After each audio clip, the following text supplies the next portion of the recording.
Ticket ಕೇಳಿದ್ವಿ, ಒಬ್ಬರಿಗೆ ಕೊಟ್ಟರು. ವಚನಾನಂದ ಸ್ವಾಮಿಗಳು ಈ ಯಡಿಯೂರಪ್ಪ ಮುಖ್ಯಮಂತ್ರಿ ಇದ್ದಾಗ ಬೊಮ್ಮಾಯಿ ಮುಖ್ಯಮಂತ್ರಿ ಆ ಮಠಕ್ಕೆ ಎಷ್ಟು ರೊಕ್ಕ ಇದ್ದಾರೆ ಕೇಳಿ. ಮಠಕ್ಕೆ ಎಷ್ಟು ರೊಕ್ಕ ಇದ್ದಾರೆ, ಎಷ್ಟು ದುರುಪಯೋಗ ಮಾಡ್ಕೊಂಡಾರ. 10 ಕೋಟಿ ರೂಪಾಯಿ ಕೊಟ್ಟಾರೆ. ಬೊಮ್ಮಾಯಿಯವ್ರಂತರೂ ಬೊಮ್ಮಾಯಿ ಹೆಲಿಕಾಪ್ಟರ್ನಾಗ ಅಡ್ಡಾಡ್ತಿದ್ರು ಅವ್ರು. ನಾನು ಕರ್ಕೊಂಡು ಹೋಗ್ರಿ, ನಾ ಹೆಲಿಕಾಪ್ಟರ್ನಾಗ ಜನರಿಗೆ ಗುರ್ತಾಗ್ಬೇಕಂತೇಳಿ. ಅದಕ್ಕೆ ಹರಿಹರ ಸ್ವಾಮಿಗಳಿಗೆ ಯಾವುದೂ ನೈತಿಕತೆ ಇಲ್ಲ.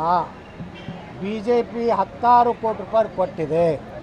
ಆದಾಗ್ಯೂ BJP ಅನ್ಯಾಯ ಮಾಡ್ತದೆ ಅಂತ ಹೇಳೋ ಉದ್ದೇಶ ಏನಪ್ಪ ಅಂದ್ರೆ ಅವರು ಕಾಂಗ್ರೆಸ್ಸಿಗೆ ಬುಕ್ ಆಗಿದ್ದಾರೆ. ಅವರು ಬುಕ್ಕಿಂಗ್ ಗಿರೇಕಿ, ಪರಮ ಪೂಜ್ಯ ಬುಕ್ಕಿಂಗ್ ಮಹಾಸ್ವಾಮಿಗಳು ಅಂತ ಕರೀತಾರೆ. ಸ್ವಾಮಿಗಳ ವಿರುದ್ಧ ನಿಲಣೆಯವರು ಇದು ಮಾಡಿದ್ದಾರೆ. ಅವರು ಸ್ವಾಮೀಜಿ ಎಲ್ಲ ಅವರು